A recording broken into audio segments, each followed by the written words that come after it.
মিডিয়াতে একটা ভিডিও দেখতে পাচ্ছেন, আপনাদের মুর্শিদাবাদের এক কুলাঙ্গা, নাম হলো তার শফি, জানেন না? একদম কুলাঙ্গারের কুলাঙ্গা। স্ত্রী আছে, শফিকের স্ত্রী আছে, সোশ্যাল মিডিয়াতে যা দেখলাম। তারপরেও তার গার্লফ্রেন্ডের সঙ্গে গোপন ভাবে ভিডিও তৈরি করে সোশ্যাল মিডিয়াতে ছেড়ে দিয়েছে। সুবহানাল্লাহ। ছেলেটি মুসলিম, ছেলেটিকে মুসলিম। আল্লাহ, অশ্লীলতা প্রকাশ করছে সমাজে। মানে সমাজে এত বেশি ক্ষতি করছে এরা। আমি একটা পদ্ধতি আপনাদের বলে দিই, পদ্ধতিটা ভালো করে শুনে নেন। যাদের ফেসবুক আছে বা যাদের বড় বড় পেজ আছে, এই শফিক নামক পেজে, ওদের পেজের যা নাম, সবাই মিলে গড়ে রিপোর্ট করতে থাকবে, পেজটাকে যেন উড়িয়ে দেওয়া যায়। শফিকের ভিডিও ফেসবুকে এলেই পেজে গিয়ে রিপোর্ট মেরে দেবেন, সবাই মিলে রিপোর্ট মারুন, পেজগুলোকে নষ্ট করে দেন। কারণ এরা সমাজে এত অশ্লীলতা করছে, একদম অল্প বয়সে যৌবনে সুড়সুড়ি দিচ্ছে। কি করে একটা মেয়েকে ভালোবাসতে হয়, কি করে পরের মেয়েকে পটিয়ে সটিয়ে নিজের কাছে করা যায়, কি করে একটা মেয়েকে জড়িয়ে ধরে চুমু খেতে হয়, এইগুলো ভিডিওর মাধ্যমে দেখানো হচ্ছে। অশ্লীলতা কি সমাজে বিস্তার করছে তারা। আল্লাহ, মানুষ কত নির্লজ্জ এবং কত বেহায়া হয়ে এ কাজ করতে পারে। গোপন ভাবে সময় কাটানোর ছবিগুলো ফেসবুকে আপলোড করছে। আমি বলছি, এদের বাপ মা কি বেঁচে নেই? মেয়েটার বাপ বেঁচে নেই? মেয়েটার মা বেঁচে নেই? ছেলেটার বাপ বেঁচে নেই? ওর মা বেঁচে নেই? মুহাম্মদ সাল্লাল্লাহু আলাইহি ওয়াসাল্লাম তিনি বলছেন, কুল্লুকুম রাঈন ওয়া কুল্লুকুম মাসউলুন আন রাইয়াতিহি। প্রত্যেক বাড়ির গার্জিয়ানকে কিয়ামতের দিন তার বেটা বেটি সম্পর্কে জিজ্ঞাসা করা হবে। প্রত্যেক গার্জিয়ানকে জিজ্ঞাসা করা হবে। রাত 12টার সময় তোমার মেয়ে বাড়ি চলে এসেছে, পাশের বাড়ি টিভি দেখছিল, 12টায় ঢুকেছে, জিজ্ঞাসা করতে হবে, এই নাসিমা 12টায় কোথায় গিয়েছিলে? প্রয়োজনে এক চড়ে দাঁত ঘুরিয়ে দিতে হবে। ছেলেটা রাত 2টার সময় বাড়ি এসেছে ফাংশন দেখে, চামড়া তুলে লবণ মাখিয়ে দিতে হবে, তাহলে হচ্ছে বাপ। কি বললাম বুঝলেন না?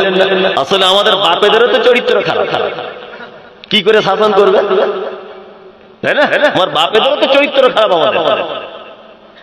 আল্লাহ, আল্লাহ তুমি আমাদের এই অরাজকতা সমাজ থেকে বাঁচাও, বলুন আমিন। তাহলে মোমেনের 1 নম্বরের গুণ, মোমেন কি করবে? পাপ ভুল করার পরে অনুতপ্ত হয়ে আল্লাহর ভয়ে থরথর করে কাঁপবে। 2,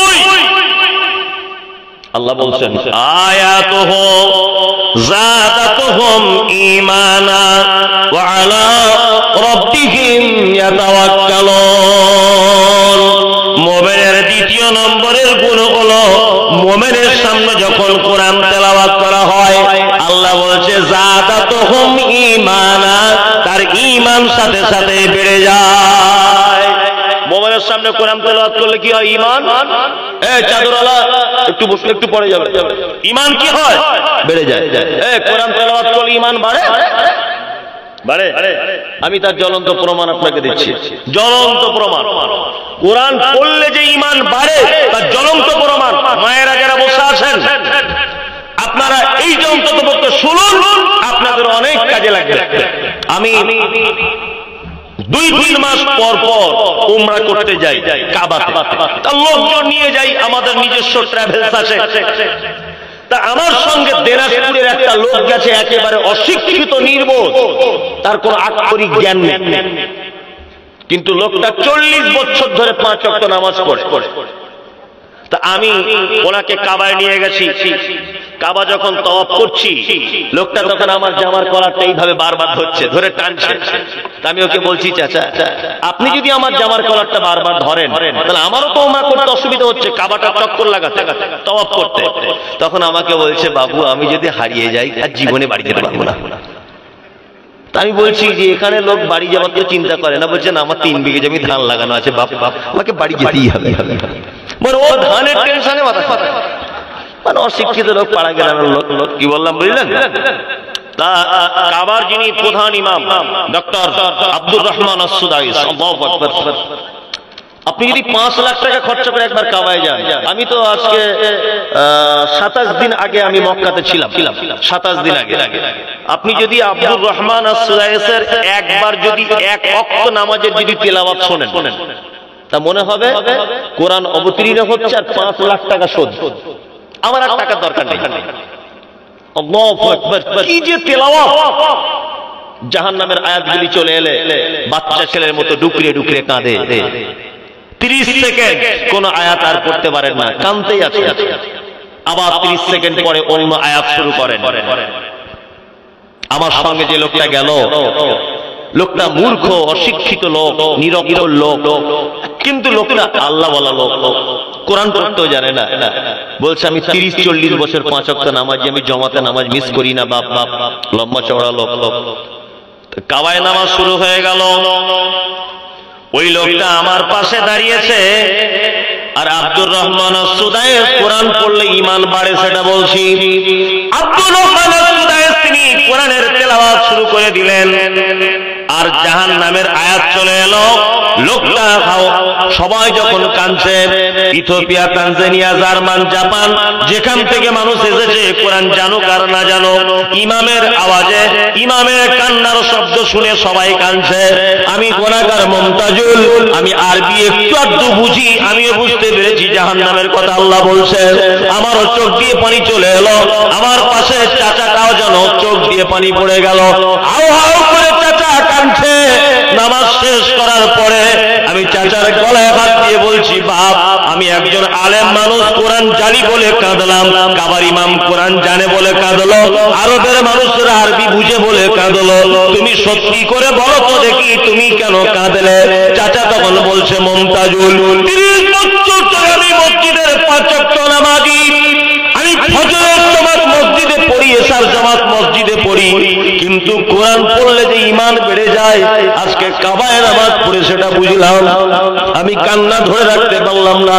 আমি বললাম, বাপ রে, এটা তোমার কান্না নয়, আল্লাহ কোরআন মাজিদে বলেছে, আয়াতুহু যাদাতুকুম ঈমানা। মুমিন তো তারাই যাদের সামনে কোরআনের আয়াতগুলিকে যখন তেলাওয়াত করা হয়, জাহান্নামের কথা বলা হয়, আমার নিদর্শনের কথা বলা হয়, আমার শক্তির কথা বলা হয়, আমার অলৌকিক কিছু ঘটনা যখন কোরআন মাজিদে উল্লেখ করা হয়, আল্লাহ বলছে মুমিনদের দ্বিতীয় গুণ, যাদাতুহুম ঈমানা, তাদের ঈমান সাথে সাথে বেড়ে যায়। ওয়া আলা রাব্বিহিম ইয়াতাওয়াক্কালুন, আর মুমিন সর্বদাতে আল্লাহর উপরে ভরসা করে চলে। মুমিন কার উপরে ভরসা করে? খায়রিহি ওয়া শাররিহি মিনাল্লাহি তাআলা। ভালো মন্দ যা কিছু হয় কার পক্ষ থেকে হয়? কার পক্ষ থেকে? আল্লাহর পক্ষ থেকে হয়। কিন্তু আমরা কিছু শব্দ ব্যবহার করি, শব্দ ব্যবহার করি না। বাজারে দেখবেন কিছু পোস্টার লাগানো থাকে, কি না, আশরাফুলের অসময়ের মৃত্যুতে আমরা শোকাহত, মানব মৃত্যুটা অসময় হয়েছে, ওই জন্য দুঃখ। তা কোন সময় ওর মরণটা হলে তোমার সুবিধা হতো? বলি না, অমুকের অকালে মৃত্যুতে আমরা শোকাহত, বলি না, আমাদের নেতার অকালে মৃত্যুতে আমরা শোকাহত। আমি বলছি, ওর কোন সময় মৃত্যু হলে তোমার সুবিধা হতো? মুমিন সর্ব ব্যাপারে ভরসা করে কার উপরে? ওর মৃত্যু এই টাইমটাই হবে, এটা ভরসা করবে কার উপরে? আল্লাহর উপরে ভরসা করবে না? জি, মুমিন আল্লাহর উপরে শুধু ভরসা এরকম ভাবে করবে না। মুমিন কেমন ভরসা করবে? মরুভূমিতে চলছেন, মরুভূমিতে চলতে চলতে আপনার পায়ের জুতার ফিতা ছিঁড়ে গেছে। একটা মানুষ যদি মুমিন হয়, তো ফিতাটা কার কাছে চাইবে? কার কাছে? আল্লাহর কাছে। আল্লাহ দিতে সক্ষম না অক্ষম? সক্ষম। সুবহানাল্লাহ। আমাদের পুরুষ মানুষরা তবু একটু আল্লাহর প্রতি ভরসা রাখে, মেয়েরা তো টোটালি রাখে না। এখানকার মেয়েরা রাখে? আলহামদুলিল্লাহ, আলহামদুলিল্লাহ। দেখবেন কেমন রাখে। ধান শুকাতে দিয়েছে ছাদে, শুকানো প্রায় কমপ্লিট, এই সময় তো হঠাৎ করে ঝিরঝির করে পানি চলে এলো। আপনার স্ত্রী দেখবেন মিনিমাম 4 রকম ভাষাতে আল্লাহকে ছোট বড় করে বলবে, আল্লাহ তোরা চোখ নাই? আমার দিনই 12টা বাজাতে হলো, ওই লেগে তো মাদ্রাসায় দিই না, ওই লেগে তো মসজিদে দিই না। দেখবেন ও বলবে না? আর মুহাম্মদ সাল্লাল্লাহু আলাইহি ওয়াসাল্লাম তিনি তো মহাবৈজ্ঞানিক, দার্শনিক, জ্ঞানীর জ্ঞানী।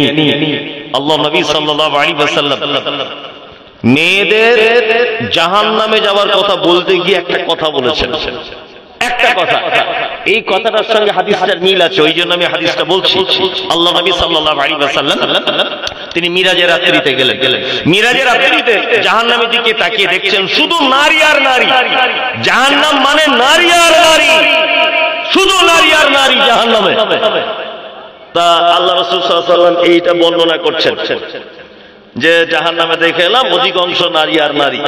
তখন একজন বুদ্ধিমতী মহিলা আল্লাহ নবীকে বলছেন, আল্লাহ নবী, আমাদের কি এমন দোষ আর কি এমন অপরাধ করি যে আমাদের অপরাধের কারণে আমাদেরকে বেশি করে আপনি জাহান্নামের ভিতরে দেখলেন, আর আমরা জাহান্নাম থেকে বাঁচবো কি করে, এটা আপনি বলুন।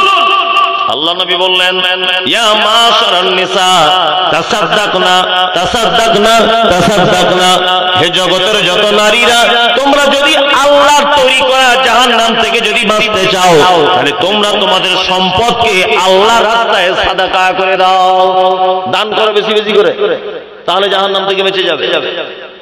তখন মহিলা বলছে, আল্লাহ নবী, জাহান্নাম থেকে বেঁচে যাবে এটা তো আপনি বলে দিলেন, কিন্তু কোন কারণে জাহান্নাম যাবে এটা বলুন।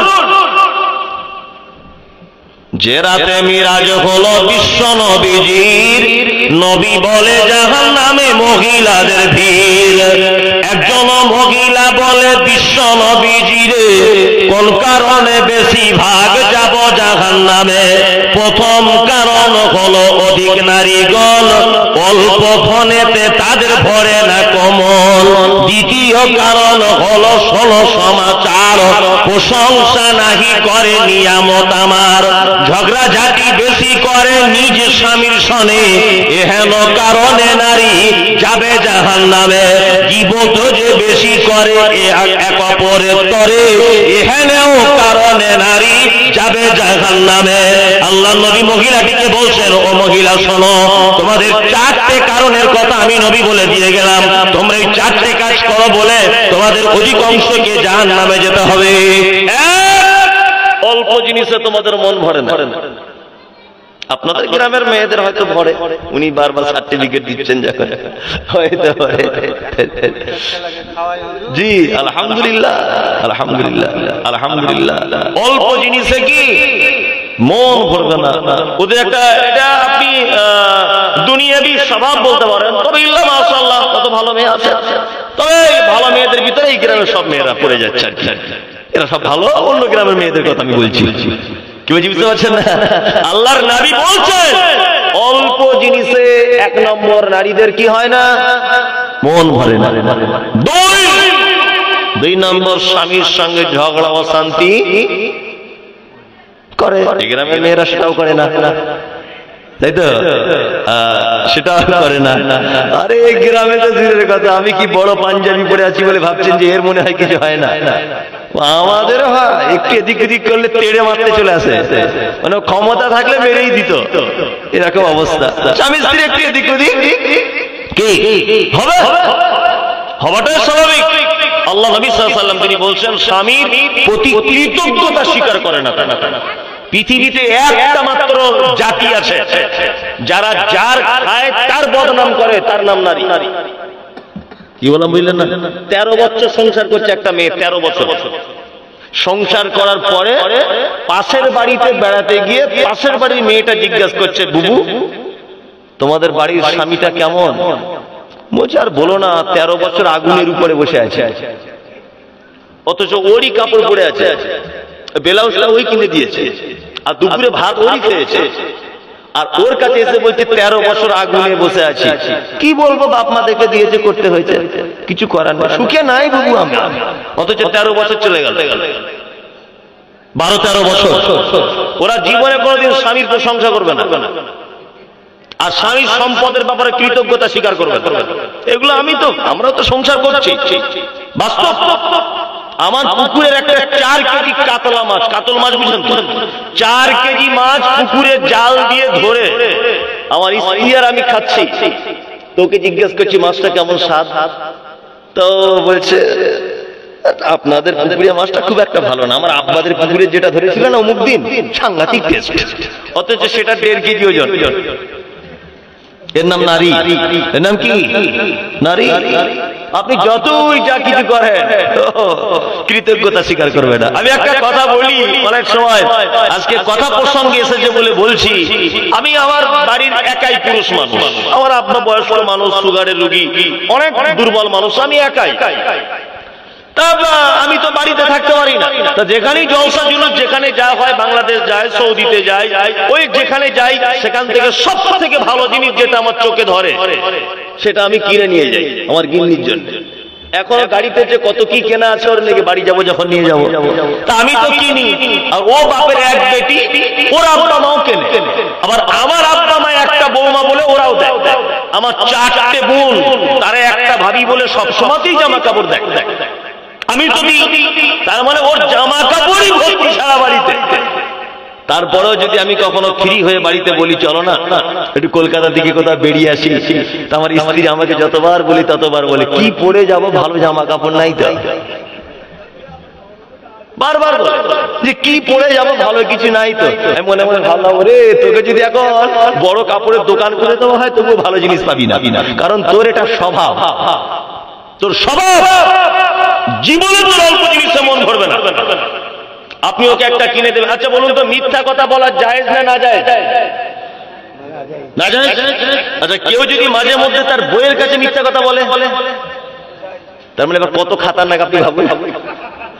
আল্লাহ নবী বলছে মিথ্যা কথা বললে লোহার কাঁচি গরম করে জিভ কাটা হবে, কিন্তু কোন পুরুষ মানুষ মাঝে মধ্যে চালাকি করে বইয়ের কাছে যদি মিথ্যা কথা বলে তাহলে পাপ হবে না। তার মানে আল্লাহ নবী তিনিও বুঝতে পারতেন এরা কত খাতারনাক। বুঝলেন না? আল্লাহু আকবার, খুব সাবধান। মেয়েরা যারা আছেন রাগ করবেন না, আমি কথা যেটা বলছি অতীব বাস্তব কথা। আল্লাহ নবী সাল্লাল্লাহু আলাইহি ওয়াসাল্লাম তিনি বলছেন, 2 স্বামীর প্রতি অকৃতজ্ঞ, অল্পতে খুশি হবেন।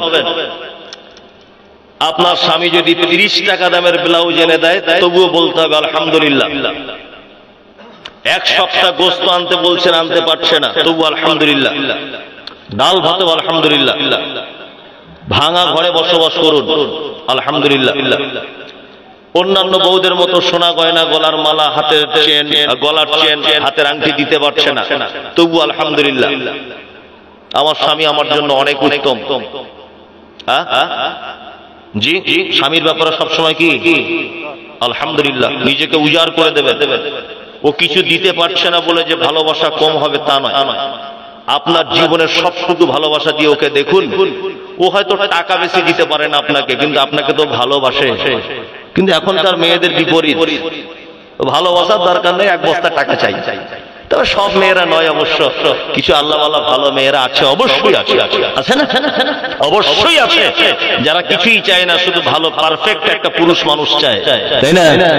জি, স্বামীর সঙ্গে সৎ ব্যবহার করবেন। আমাদের নবী মুহাম্মদ সাল্লাল্লাহু আলাইহি ওয়াসাল্লাম আর আম্মা জান আয়েশা সিদ্দিকা রাদিয়াল্লাহু তাআলা আনহার কি যে মহব্বত ছিল, কি যে ভালোবাসা ছিল, আপনি ঠিক ওই রকম আল্লাহ নবীর স্ত্রীদের মতো হন। আম্মা জান আয়েশা বলছেন, যে গেলাসে আমি পানি পান করিতাম, পান করা হয়ে গেলে নবীকে দিতাম, দেখিতাম আমি ওগো নিজ নয়নেতে, ওখানে মুখ লাগাইয়া নবী পান করিতেন।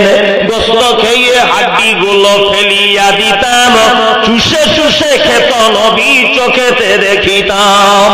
আম্মা জান আয়েশা বলছেন, আল্লাহ নবী আমাকে এত ভালোবাসতেন, 2 জন এক জায়গাতে খেতে বসেছি, আমি যে গ্লাসে পানি পান করেছি গ্লাসটা রেখে দিয়েছি, আল্লাহ নবীকে দেখেছি, আমি যে জায়গাটায় মুখ লাগিয়ে পানি পান করেছি ওই জায়গাটায় মুখ লাগিয়ে আল্লাহর নবী তিনি পানি পান করতেন। আম্মা জান আয়েশা বলছেন, গোশত খেয়ে হাড্ডি গুলো ফেলিয়া দিতাম, চুষে চুষে খেত নবী চোখেতে দেখিতাম।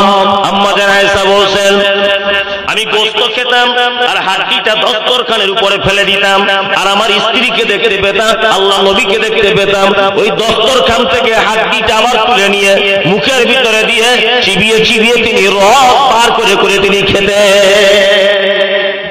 এত ভালোবাসতেন। আপনার স্ত্রী আপনার আঁটু খায়? হারাম করে বিড়ি টেনে টেনে মুখে যা গন্ধ, ওর বউ যে ওর কাছে থাকে এটা আলহামদুলিল্লাহ। কত সুন্দর দাঁত, তরমুজের বিচির মতো করে দিয়েছে, গুটকা পান খেয়ে খেয়ে কালো আলকাতরার মতো হয়ে গেছে দাঁতগুলো। অথচ আম্মা জান আয়েশা বলছেন, আমি যে জায়গাটায় মুখ লাগিয়ে পানি পান করেছি আল্লাহ নবীকে দেখেছি ওই জায়গাটায় মুখ লাগিয়ে পানি পান করতেন। আমি গোস্তকে হাড্ডিটা ফেলে দিয়েছি আল্লাহ নবীকে দেখেছি ওই হাড্ডিটা আবার দস্তরখান থেকে তুলে নিয়ে চিবিয়ে চিবিয়ে খেতেন। কি মহব্বত ছিল! আল্লাহ নবী সাল্লাল্লাহু আলাইহি ওয়াসাল্লাম মহিলাদের ব্যাপারে বলতে গিয়ে বলছেন, শোনো, তোমরা আল্লাহর প্রশংসা কম করো, কৃতজ্ঞতা স্বীকার কম করো। আচ্ছা বলছি, কৃতজ্ঞতা স্বীকার কম করো। কি বলছি বুঝতে পারছেন না? এই কারণে আমি যে কথা বলতে বলতে ব্যাকে ঢুকেছিলাম, ইয়াতাওয়াক্কালুন, মুমিন সর্বদাতে আল্লাহর উপরে কি করবে? ভরসা করবে, তাই না? খেতে দিলেও আল্লাহ আলহামদুলিল্লাহ, না খেতে দিলেও আলহামদুলিল্লাহ। টিনের ঘরে আলহামদুলিল্লাহ, পাঁচতলার উপরেও আলহামদুলিল্লাহ, গাছতলাতে থাকলেও আলহামদুলিল্লাহ, পাঁচতলাতে থাকলেও আলহামদুলিল্লাহ। আল্লাহ মুমিনদের গুণ বর্ণনা করতে গিয়ে বলছেন, আল্লাযীনা ইউকিমুনাস সালাতা ওয়া মিম্মা রাযাকনাহুম ইউনফিকুন। আল্লাহ বলছে 4 নম্বরে মুমিন তোদের আরেকটা গুণ হলো, তোরা আজান হলে বাড়িতে বসে থাকতে পাবি না, সঙ্গে সঙ্গে করে মসজিদে চলে আসতে হবে, তোদেরকে সালাত আদায় করতে হবে।